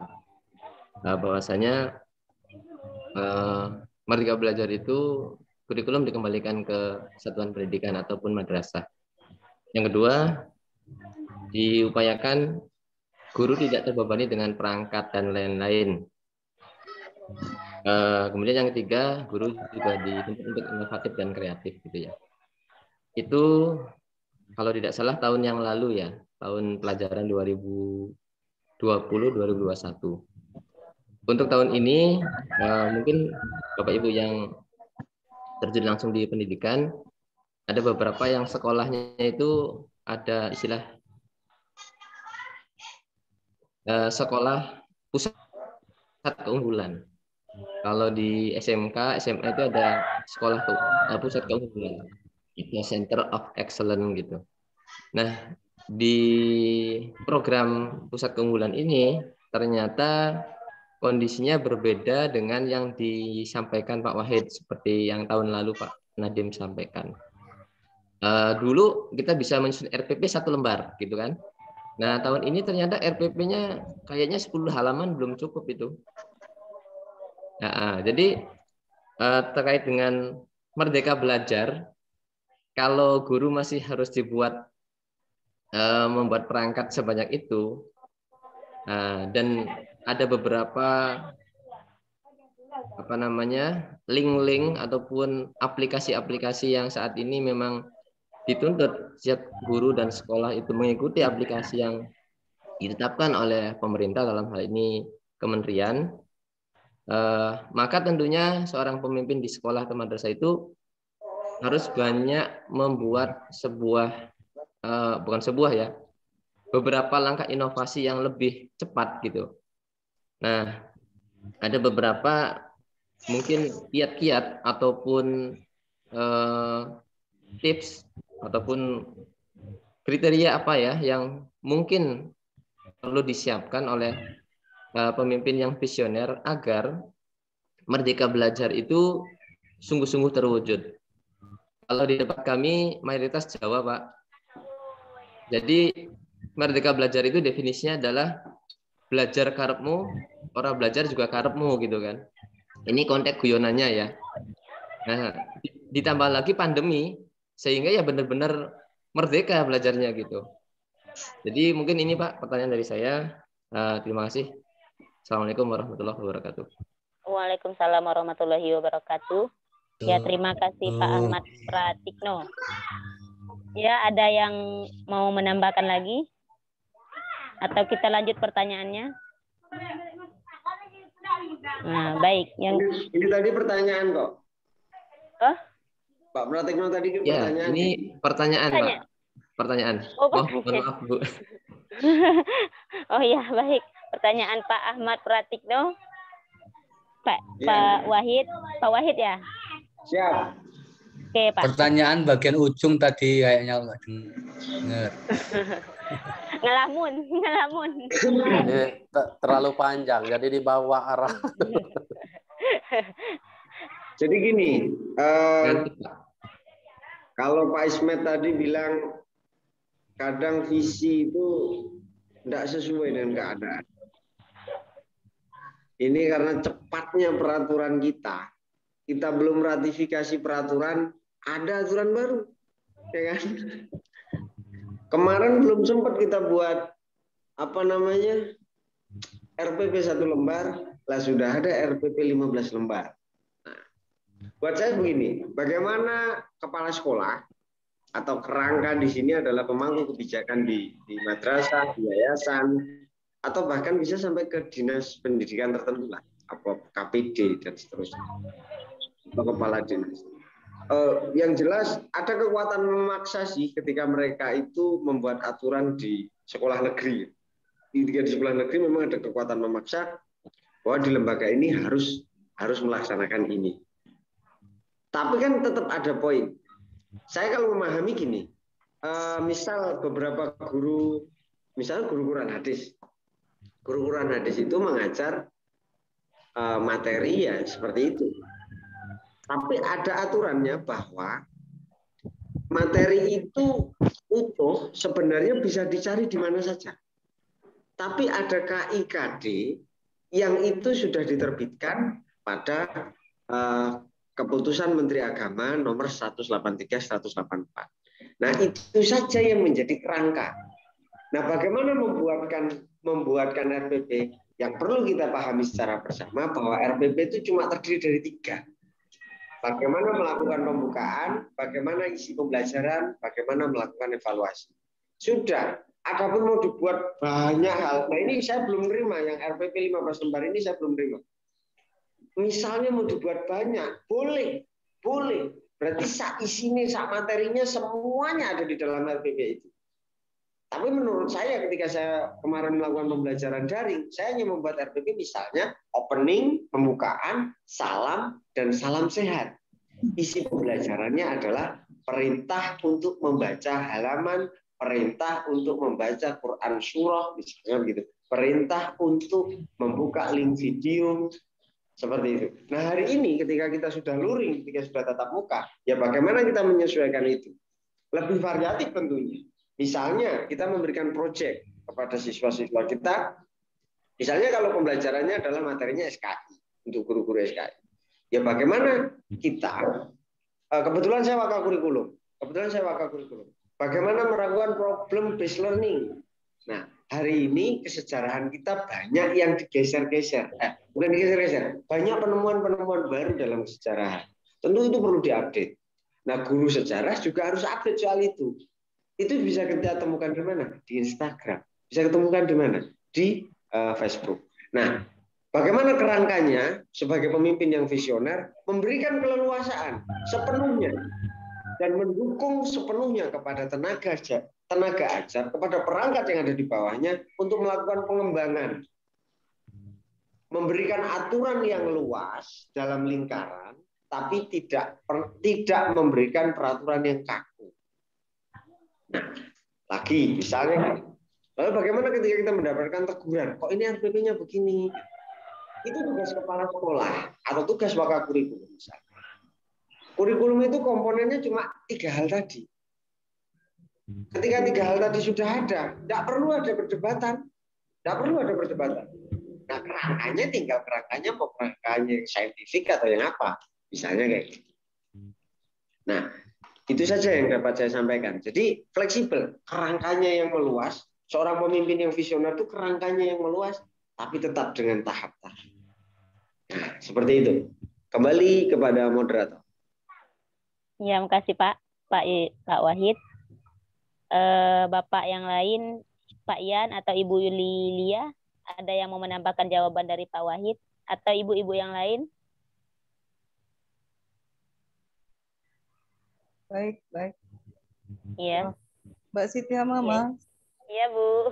Saya ingin menanggapi yang dari pertanyaan dari Pak Ahmad Pratikno tadi. Iya, Bu, silakan, Bu. Yang kemerdekaan belajar tadi. Iya, Bu. Bentar. Kemerdekaan belajar itu, konsep merdeka belajar yang dicetuskan oleh Nadiem Makarim, tujuannya baik agar peserta didik bahagia dalam menempuh pendidikan. Para siswa diberikan kebebasan untuk mengakses ilmu. Konsep merdeka belajar tidak lagi dibatasi oleh kurikulum, tetapi siswa dan guru harus kreatif untuk menggapai pengetahuan. Itu saja menambahkan, Mbak. Iya, makasih Ibu Yulilia. Ya. Bapak Ibu yang lain ada lagi atau kita lanjut pertanyaannya? Pak Ian Sapril gimana? Nah, baik, kita lanjut ya pertanyaannya. Pertanyaan yang ketiga. Ya, persilakan Bapak Ibu yang mau bertanya.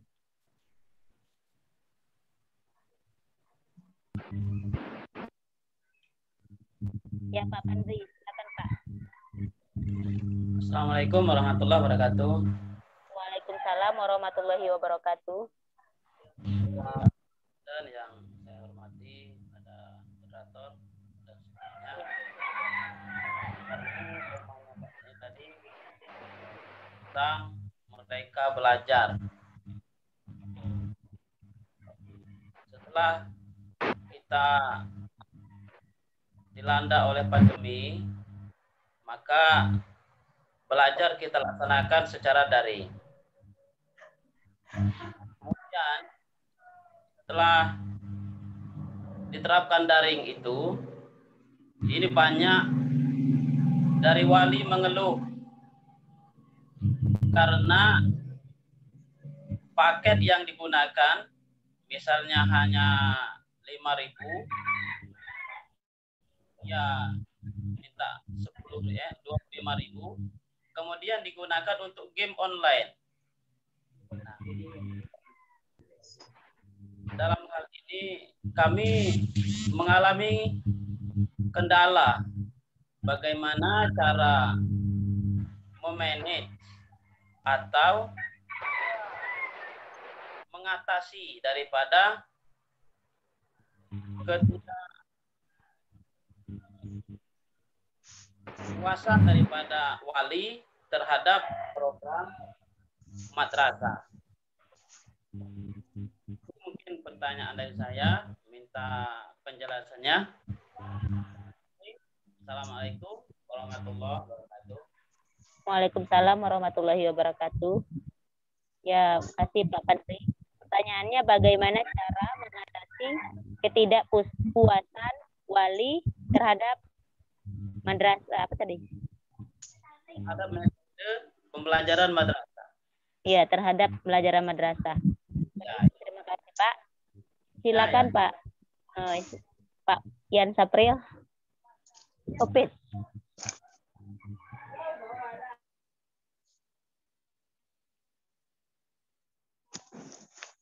Bismillahirrahmanirrahim. Halo? Dengar, Bu? Iya, dengar Pak. Silakan Pak. Nggak ada suara. Lanjut. Baiklah, berkenaan tentang pertanyaan daripada saudara kami tadi, yang menjadi kendala ketika anak-anak salah menggunakan fasilitas, yaitu digunakan pada hal lain yang kurang bermanfaat atau tidak tepat pada sasaran dan tujuan penggunaan fasilitas itu. menurut saya daripada pendidikan merdeka belajar ini mungkin itu bagian daripadanya. Namun kalau kita garis besarkan secara global bahwa pendidikan merdeka belajar itu tujuannya satu, mempermudah guru di dalam mengajar, kemudian mempermudah juga para siswa untuk belajar. Apapun fasilitasnya, salah satunya mungkin yaitu penggunaan belajar melalui online. Dan tidak mesti belajar merdeka itu dimaksudkan dengan belajar online gitu loh. Bisa juga belajar tatap muka, namun dengan menggunakan yaitu teknologi-teknologi yang sudah ada di zaman modern saat ini. Contoh misalkan laptop, tablet, kemudian dan sebagainya, Infocus. Nah itu termasuk bagian daripada merdeka belajar gitu. Artinya kalau dulu kita susah untuk mendapatkan fasilitas-fasilitas tersebut. Dan juga salah satunya yaitu belajar melalui online. Jadi ketika dalam masa pandemi Covid ini artinya tidak memutuskan kita dalam belajar gitu. Artinya ketika ada pandemi Covid ya menjadi kendala bagi kita untuk belajar, dan ini pun tidak menjadi hambatan bagi kita untuk terus belajar. Dari mana? Yaitu melalui online belajarnya. Jadi tetap belajar. Adapun yaitu penggunaan yaitu kuota dan sebagainya. Nah, ini yang menurut kami bahwa antara guru dan wali murid juga mesti mempunyai hubungan yang kuat di dalam mendidik anak. Jadi mendidik anak bukan hanya diserahkan hanya kepada guru dari A sampai Z, enggak gitu loh ya. Jadi mendidik anak itu antara guru dan wali murid juga harus kompak, harus ada komunikasi yang baik dan satu visi dan misi, tujuan yang sama untuk mendidik anak tersebut. Sehingga kan nggak mungkin kalau guru misalkan mengetahui apa yang dilakukan oleh anak ketika dia belajar di rumah. Tentu sudah barang tentu dalam pandemi Covid saat ini yang belajar melalui online ya, disinilah peran seorang orang tua juga dibutuhkan di dalam yaitu memperhatikan anaknya ketika belajar online gitu ya.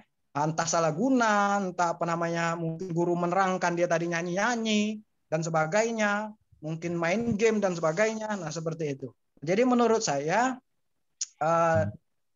pendidikan merdeka belajar tidak hanya dikhususkan kepada belajar online. Hanya saja pendidikan merdeka belajar maksudnya adalah bahwa dalam kendala apapun dan rintangan apapun tidak memutuskan kita di dalam belajar. Sekalipun dalam masa Covid ini tetap kita belajar.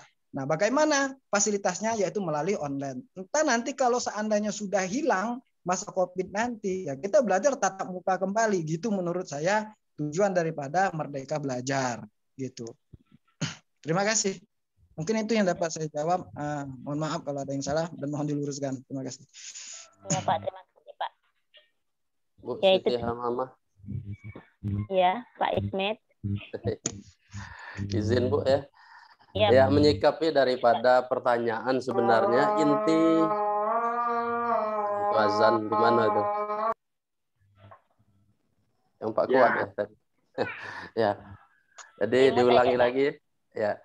Nah, jadi menyikapi kalau menurut saya, kalau tidak salah pemahaman saya, yang inti pertanyaan daripada Pak Pendri tadi adalah bagaimana cara kita menyikapi dengan adanya proses yang kita kenal dengan adanya Merdeka Belajar, apalagi ini musim pandemi COVID, sehingga belajarnya itu ya melakukan suatu pembelajaran dengan secara daring. Nah, dengan adanya daring tersebut, sehingga menimbul suatu gejala-gejala ataupun kendala terutama bagi wali murid. Ya. Bisa jadi yang disampaikan oleh seorang guru tadi bisa melalui YouTube dan lain sebagainya, mungkin jurnal dan lain sebagainya, sehingga di dalam pemberian materi tersebut kepada siswa itu lebih dititik beratkan, lebih dominan itu orang tuanya, bukan siswa. tersebut tadi. Sehingga cara kita untuk mengatasi dengan adanya kebiasaan baru, boleh dikatakan pelajaran daring tersebut, sehingga boleh dikatakan banyak keluhan yang dirasakan oleh wali murid yang tadinya belajarnya fokus kepada siswa yang menerima dari gurunya, sekarang mungkin nak masak lah berbagi dengan untuk menanggapi suatu tugas yang diberikan oleh seorang guru. Lebih-lebih ada lagi guru yang memberikan suatu materi itu yang bersifat YouTube. Bisa memberi semacam materi pembelajaran YouTube dengan durasi yang agak lama. Nah itu kalau menurut saya lebih mempersulitkan siswa di dalam menelaah daripada pemberian materi tadi.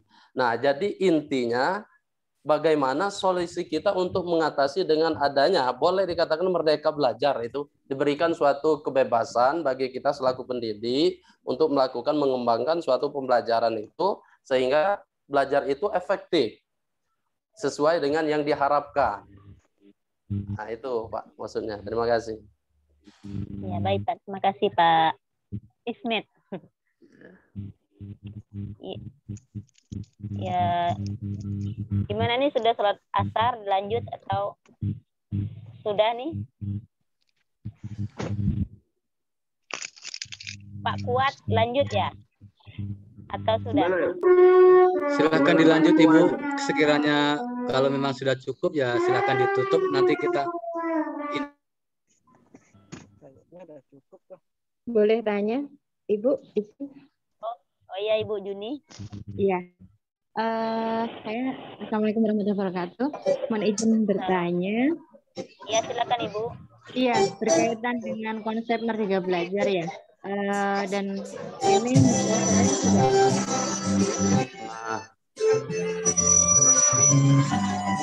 musik Ibu Haryani, musik. Ibu Haryani, imut Ibu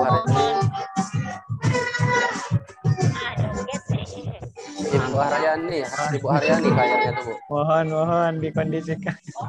Kacau. Ibu Haryani tuh sepertinya Bu. Haryani. Ya.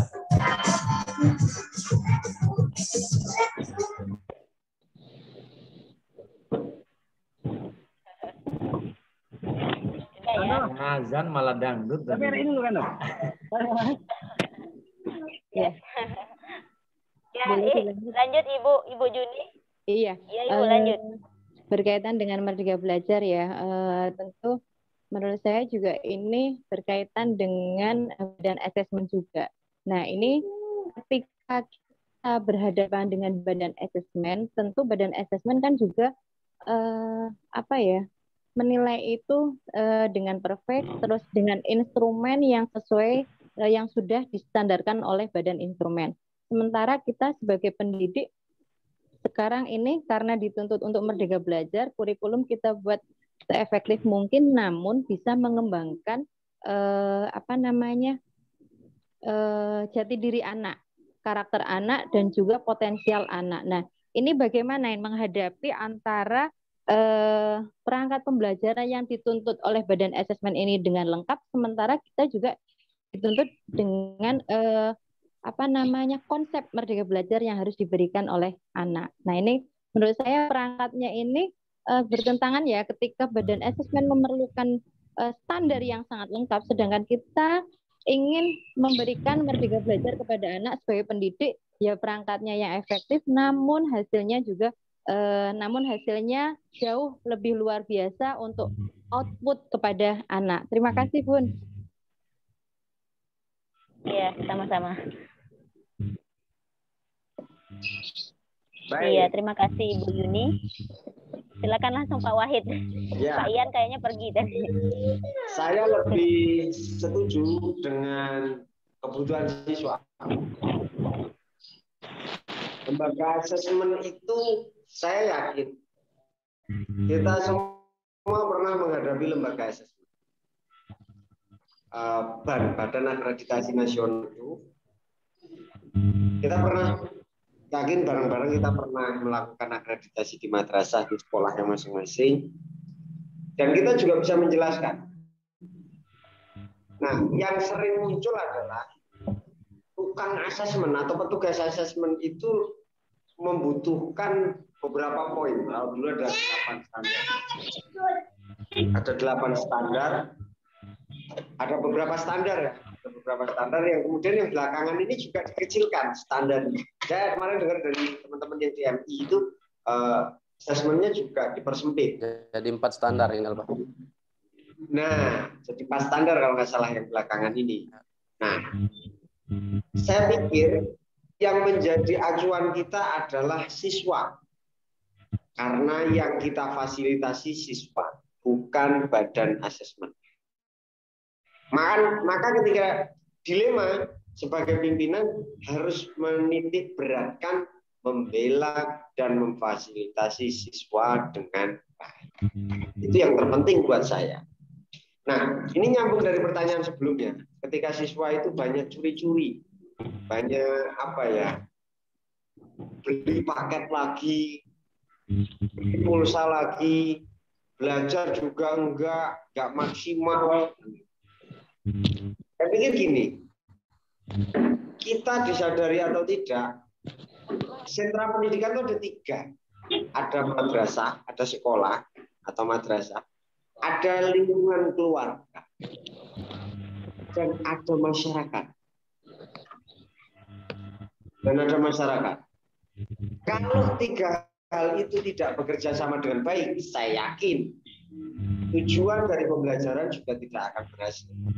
Nah, hari ini itu diuji kita. Bagaimana sebenarnya orang tua untuk melakukan itu, melakukan edukasi dari rumah, melakukan edukasi di rumah, memaksimalkan perannya sebagai orang tua untuk melakukan pendidikan. Kita nggak banyak kok. Kita di madrasah itu nggak lama loh. Anak-anak datang pukul 7, pulang jam 1 atau jam 2. Nggak lama mereka di madrasah. Dan itu beberapa materi yang harus kita bicarakan. Sedangkan mereka di rumah lebih lama. Mereka di rumah lebih katak dengan orang tua.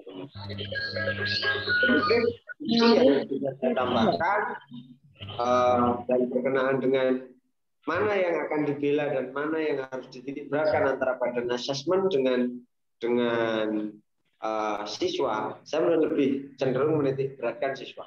Atau kalau mau dikompromi ya gini, tukang badan asesmen itu kita kasih berkas yang komplit, tapi bagaimana kita aplikasi kepada siswa itu lebih fleksibel. Dan kita sama-sama tahu bahwa tidak semua dari perangkat pendidikan kita bisa untuk all out memahami tentang standar isi yang 4 saja, jangan yang 8, yang 4 itu juga masih berat. Gitu loh. Nah, makanya bareng-bareng kita belajar dan doa semoga kita diberikan banyak waktu luang, diberikan kemampuan untuk bisa mencerna bagaimana memahami soal standar-standar ini dan terus sehat untuk bisa memfasilitasi anak-anak kita untuk belajar terus. Demikian yang dapat saya tambahkan. Kurang lebihnya mohon maaf. Assalamualaikum. Waalaikumsalam. Bagaimana Putra? Sudah ya?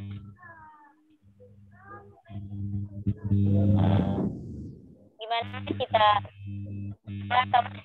sudah mau sholat? Oke, silahkan Ibu Siti Hamamah kalau memang sudah selesai ditutup dulu. Mungkin sampai di sini saja ya. Sebelum saya ambil kesimpulan. Mungkin Pak Kuat mungkin izin dengan Pak dosen ya. Kayak iya nanti kalau sudah ditutup informasi sama Pak dosen, bagaimana informasinya apa? Nggak selesai atau belum gitu? Iya, ini kalau kita belum ada tutup. perintah dari belum ada perintah dari dia, mungkin kita tidak berani kalau nutup. Iya, apa dilanjut atau belum? Bukan maksud saya kalau memang tempat Ibu Siti Haminah sudah tutup dulu baru kita tanyakan. Kebetulan kan beliau Bapak Dr. Iskandar hadir, nanti kita tanyakan di sini sama-sama gitu. Iya Pak, makasih Pak. Baik, kesimpulan dari makalah kami tadi berjudul mewujudkan merdeka belajar dibutuhkan kepemimpinan visioner.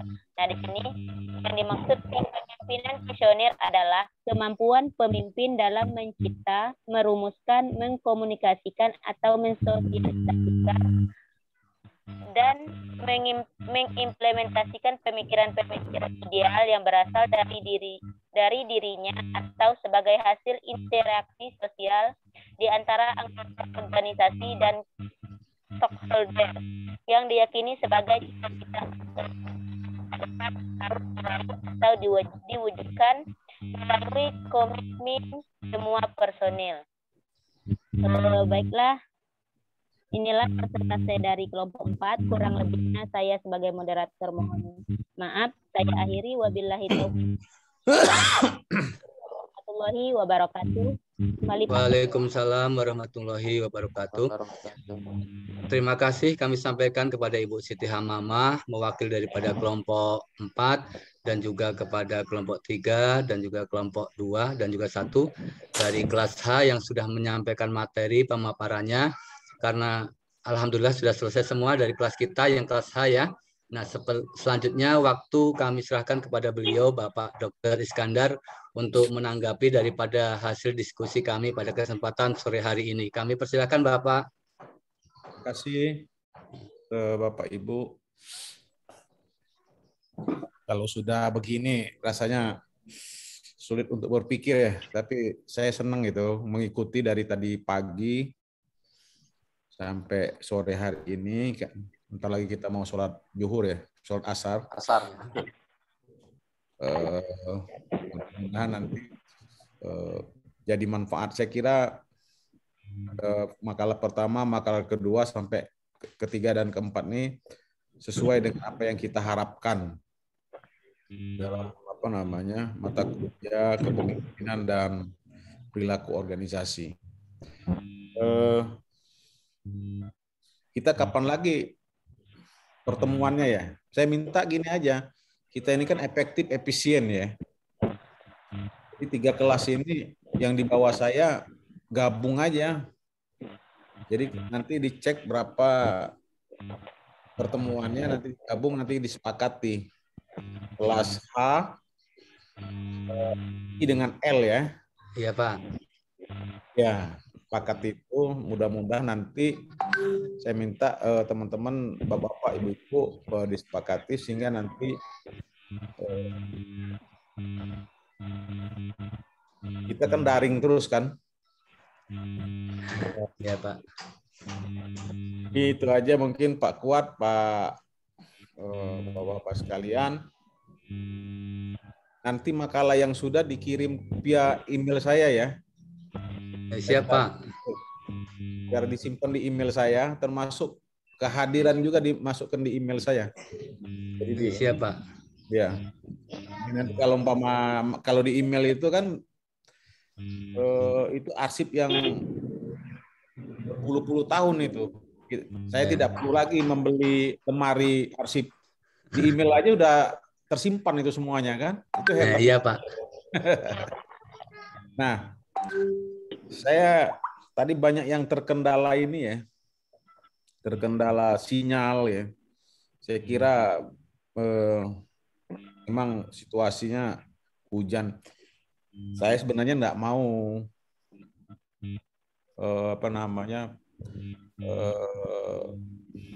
pamer gitu. Saya punya modemnya itu saya nggak tahu karena saya kan sudah hampir setengah tahun pakai modem itu, modem tren. Jadi kapasitasnya itu besar. Jadi dia itu modem itu menangkap semua provider gitu. Nah ini sini contohnya.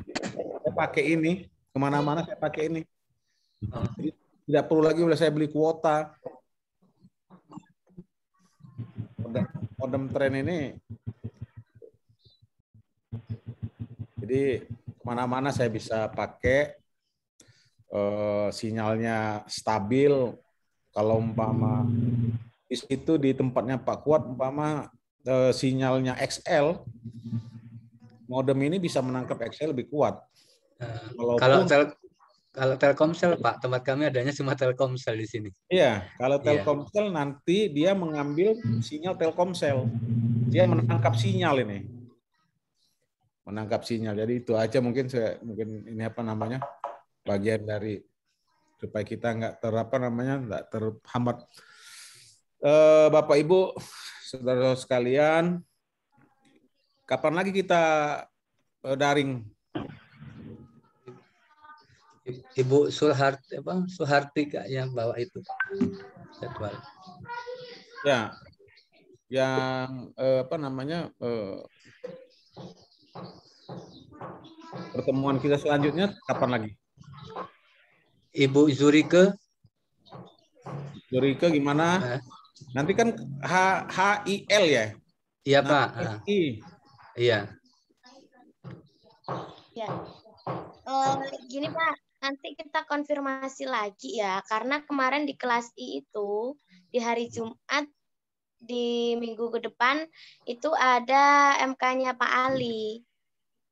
Nah, nanti saya konfirmasi lagi dengan beliau, atau kita yang pindah hari atau gimana, nanti saya konfirmasi lagi ya Pak ya. Ya, dikonfirmasi lagi, nanti dikoordinasikan ke Pak Kuat dengan tua kelas. Iya Bu Yesi. Ya. Jadi kan kalau umpama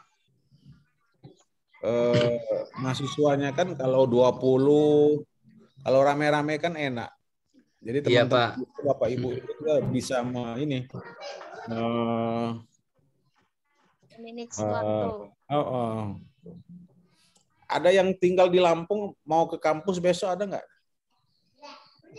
Saya mau besok ke kampus insya Allah, kalau nggak kalau badan sudah kesehatan ke kampus besok.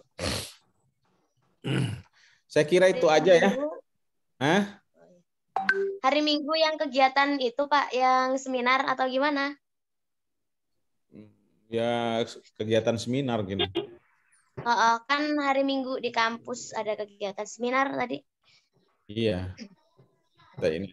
Saya kira itu ya, Bapak. Kita sudah mau sholat asar. Ya Pak. Salam sehat selalu, jaga kesehatan. Iya Pak. Tahu aja pertemuan yang ketiganya ya. Siapa? Ini dikoordinasikan semua kelas. Pak, berarti 2 kali pertemuan lagi Pak ya?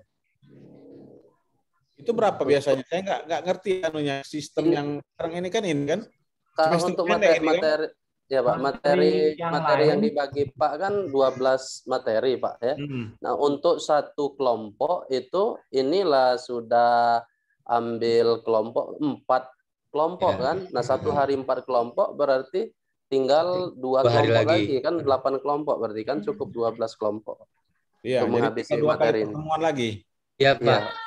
2 kali pertemuan, tapi dalam hitungan kita itu sehari 5 pertemuan kan?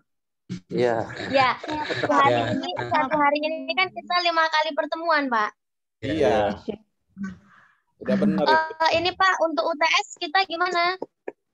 UTS gampang lah nanti, jangan usah Enggak ngikut jadwal yang di kampus atau fleksibel? Fleksibel aja. Alhamdulillah. Nanti saya koordinasi dengan BAK juga ya. Iya Pak. Iya Pak, siap. Nanti kalau tidak hari Jumat ya hari Sabtu. Iya. Ya, diatur aja. Iya Pak. Besok minggu depan sudah Oktober ya? Iya Pak, tanggal 2 Oktober. Berapa? 2 Oktober. Oktober ya? Iya. Ya nanti kita koordinasi lagi. Saya takut nanti tabrakan saya ngajar yang luring ya. Iya Pak. Karena sudah masuk termin kedua tuh Oktober. Saya kira itu aja. Terima kasih Bapak Ibu. Partisipasinya yang pertama makalahnya dikirim ke email saya termasuk daftar hadir, screenshotnya yang pertemuan pertama juga ya dikirim ya Pak Ibu dengan Pak Ketua kelas kirim ya, Pak. Ya, biar disimpan di sana, nanti kalau diminta oleh BAK bisa cepat. Terima kasih sekali lagi, lebih dan kurang saya mohon maaf. Wassalamualaikum warahmatullahi wabarakatuh. Saya pamit mundur. Terima kasih. Warahmatullahi wabarakatuh. Terima kasih Pak. Pak Hajin tadi kemana ya? Siapa? Pak Hajin tadi kemana?